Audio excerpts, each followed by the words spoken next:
full point PPR. How about this? Devonta Smith, who we've already recommended, versus Mecole Hardman. Why are we even playing Mecole Hardman? I don't know. This is because he's the number 2 in Kansas City. And when has the number 2 in Kansas City ever been worth anything? And he's not Sammy Watkins, first game of the season, all the time. Yeah, because that one game, Tyreek Hill got hurt, and then Sammy Watkins got 3 touchdown passes, and then never had another touchdown pass again.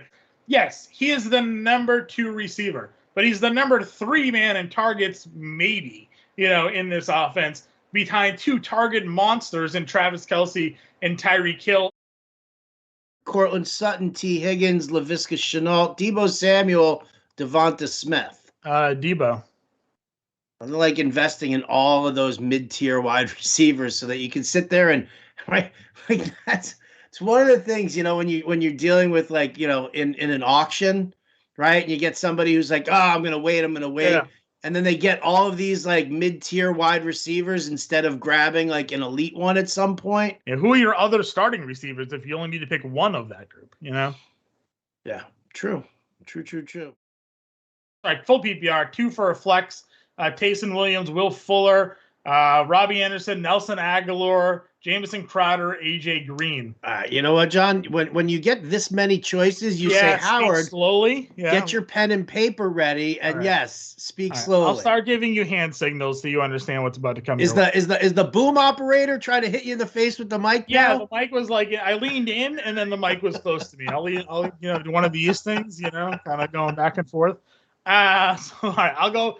All right, Taysom Williams, Will Fuller. Tyson Williams, you mean? Tyson, whatever. Tyson. It's pronunciations are for the week. That's fine. Fuller, Robbie Anderson, Nelson Aguilar, Jamison Crowder, AJ Green. Needs 2 PPR. Well, that's just gross, dude. That's absolutely gross. Yeah. I say Green and Anderson. Probably. And Anderson, yeah. That's exactly where I'm going also. And I, once again, hate myself for saying it. Howard, are we concerned at all about Casey Hayward shutting down Allen Robinson like he did Mike Williams? I'm concerned about the Bears offense shutting down Allen Robinson. I'm just concerned in general about Allen Robinson. Like they have all season long. In every format, including standard, it's been mathematically proven that receptions are more valuable than handoffs. So I always tend to lean to the guy that's getting the pass work. Full point PPR. We got Cordarrelle Patterson or Mike Davis. This is a Patterson play for me. Yeah, me too. Patterson just looked better, flat out better. When they're starting to get the same plays, right?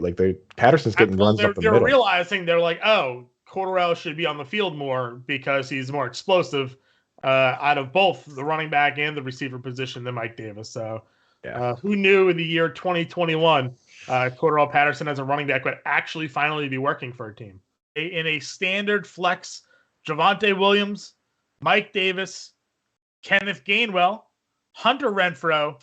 Wow, there's a lot of people here. Mm-hmm. Or Zach Ertz, Marquez Callaway, Warpaint. You got 9 guys here. What are we doing? You need one out of all these players. That's quite a crew. Yeah, a group. Probably Hunter Renfrow, right? I know it's a standard. That's the problem for me. But Ertz has the backup QB. You can't run with Mike Davis. Gainwell, it's still standard. He's not going to run the ball a lot there. Callaway has Simeon.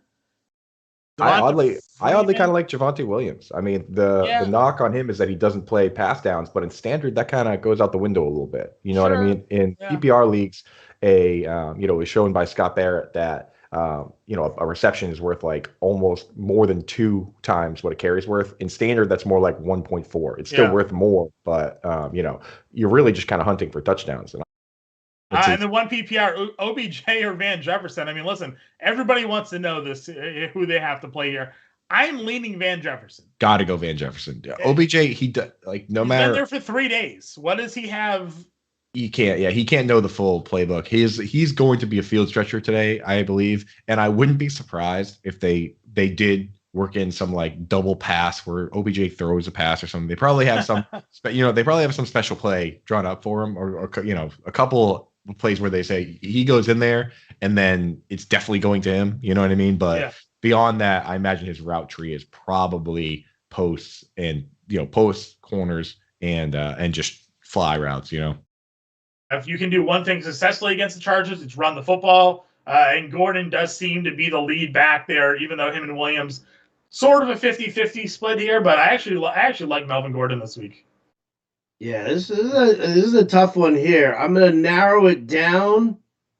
Here to Gordon, to Mooney, and to Mike Williams. All right, I'm gonna kind of talk through these three. We just talked through Melvin Gordon. Yep.